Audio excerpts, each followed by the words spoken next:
No Acre são 7 horas mais 28 minutos. Estou de volta com o terceiro bloco do Bom Dia Rio Branco desta segunda-feira, hoje 20 de março, ano 2017. Agradecendo sua audiência e sua companhia. Mandar um bom dia para o Júlio, que está acompanhando o Bom Dia Rio Branco. Também a Fátima, lá da Vila Betel, que mandou mensagem no nosso WhatsApp.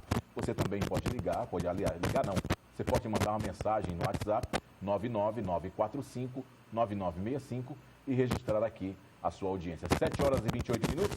Na sala de entrevista, eu estou agora com o Leonardo Gadelha. Bom dia, Leonardo. Bom dia. Ele que é presidente nacional do INSS. Está no Acre para um seminário que acontece hoje lá no auditório da Assembleia Legislativa. Fala para a gente desse seminário, como é que é? Verdade. Bom, há alguns dias eu recebi a visita em Brasília, na sede do INSS, do senador Petecão e de uma comitiva de lideranças políticas do estado do Acre, que me fez a solicitação para que nós pudéssemos criar uma espécie de força-tarefa, uma espécie de esforço concentrado para atender alguns municípios aqui do Acre um pouco mais isolados, mais distantes de agências do nosso instituto. Então, nós vamos montar, a partir do início de abril, e isso deve transcorrer por 2 meses de forma ininterrupta, em 5 municípios acreanos, um esforço concentrado para que a população dessas cidades possa receber, por parte do INSS, a mesma qualidade de atendimento que receberia em uma agência do nosso instituto. O objetivo, então, é explicar um pouco dessa operação, também me colocar à disposição para esclarecimentos adicionais sobre outras iniciativas do INSS e também sobre esse momento que nós estamos vivendo, um tema muito importante do país, que é a reforma previdenciária. Presidente, então, a estrutura do INSS que temos hoje em Rio Branco e uma certa estrutura também em Cruzeiro do Sul, são as maiores do estado, estarão disponíveis para os moradores, para a população dos municípios mais isolados, seria? Exatamente isso. E se for necessário, nós traremos servidores de outros estados do Brasil. Inicialmente, nós atenderemos 5 municípios, são os municípios de Manoel Urbano, Jordão, Santa Rosa, Porto Walter e Marechal Taumaturgo. Com certeza são os municípios mais isolados do estado. Esse é que tem a maior dificuldade. Algumas pessoas chegam a viajar um dia de barco para chegar até o município de Cruzeiro do Sul, que é o município mais próximo. E eu acho que há um simbolismo muito importante em eventos como esse. Acho que o Brasil precisa demonstrar aos seus filhos que o habitante de um município como Marechal Taumaturgo é tão importante quanto o habitante da Avenida Paulista em São Paulo, quanto o habitante da Asa Sul em Brasília, ou mesmo da capital aqui em Rio Branco. Ao fazermos esse esforço, nós queremos trazer conforto e segurança para o cidadão, mas também demonstrar um pouco dessa atenção que o Estado brasileiro precisa ter com as comunidades difusas espalhadas por todo o país. Presidente, depois do anúncio da reforma da Previdência, aumentou a procura das pessoas no INSS para esclarecimento. Esse esclarecimento vai ser feito nesse movimento que vocês estão fazendo aqui no estado? Olha, o início desse movimento foi, coincidentemente, aconteceu no começo das férias escolares e também no momento em que a maior parte dos trabalhadores brasileiros entra de férias dos seus ambientes de trabalho. Sazonalmente, nós já temos uma procura maior pelas nossas unidades nesses meses, são os meses de dezembro e de janeiro. Difícil, portanto, aferir o que decorreu da proposta de reforma da Previdência e o que já era sazonalmente corrente, ou seja, uma procura maior nos meses de férias escolares e de férias dos trabalhadores. Agora, em fevereiro, nós começamos a perceber, sim, um movimento um pouco maior.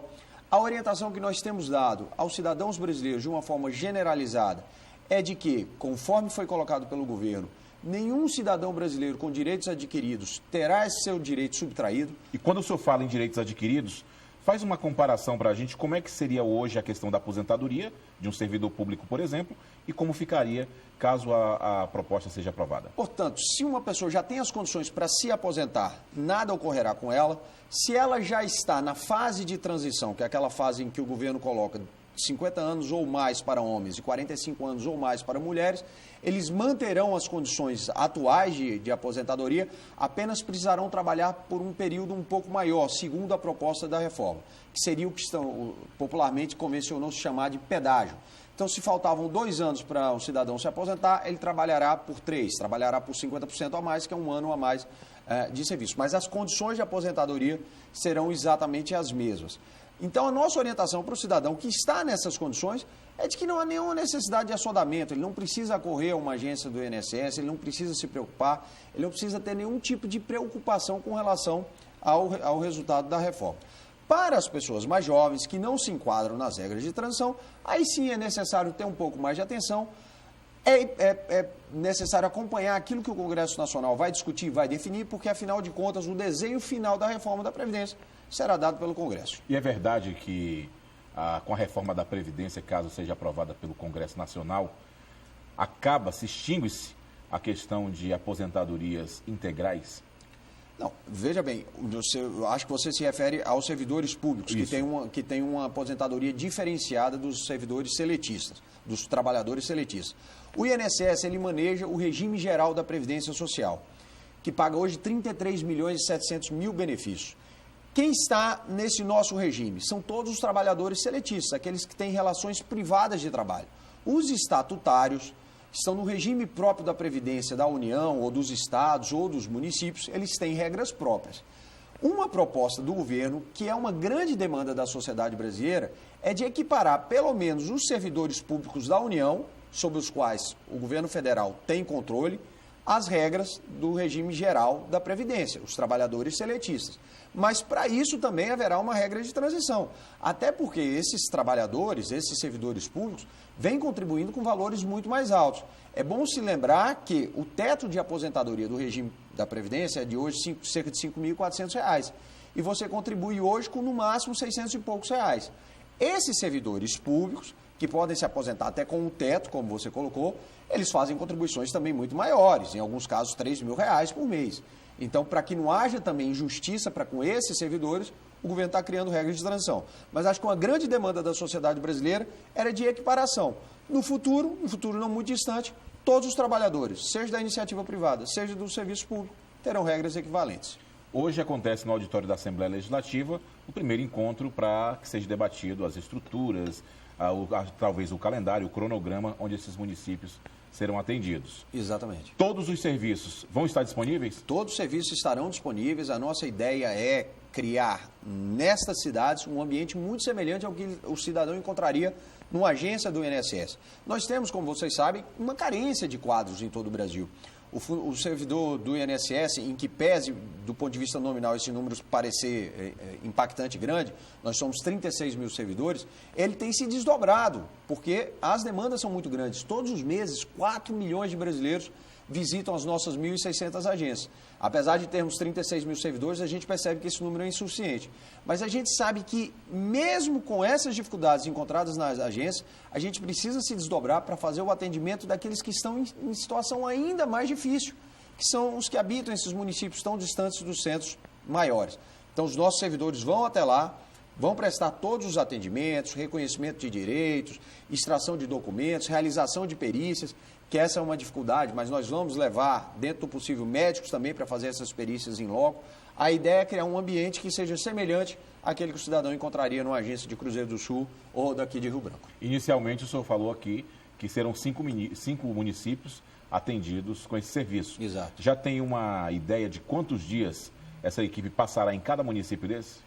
O tempo que for necessário. O esforço concentrado deve durar 2 meses. Entre abril e maio, nós estaremos realizando esse esforço nos 5 municípios e vamos direcionar a nossa força de trabalho diante da demanda de cada uma dessas cidades. É possível que em alguma dessas cidades a demanda seja um pouco menor, isso se resolva com 2 semanas. Em outra cidade, em outro município, precisemos ficar por 4, por 5 semanas. A nossa equipe aqui de Rio Branco, o nosso gerente executivo, os nossos técnicos vão fazer esse desenho de forma a atender de forma adequada cada uma das cidades. Mas o que eu posso assegurar à população do Acre, a partir dessa solicitação do senador Petecão, a partir da solicitação de outras lideranças políticas aqui do Acre, é que eles ficarão pelo tempo que for necessário. Presidente, que mensagem que o senhor deixa para o nosso telespectador, para aquelas pessoas que estão nos acompanhando? Olha, a mensagem é justamente aquela que eu coloquei na minha primeira intervenção, de que o INSS quer tratar todos os cidadãos brasileiros de forma igualitária. Para nós, o habitante de um município muito distante da capital acreana é tão importante quanto o habitante da cidade de São Paulo, o habitante de Brasília ou de qualquer outra capital do Brasil. Sabemos que temos dificuldades materiais e humanas para prestar o atendimento em todos os municípios brasileiros.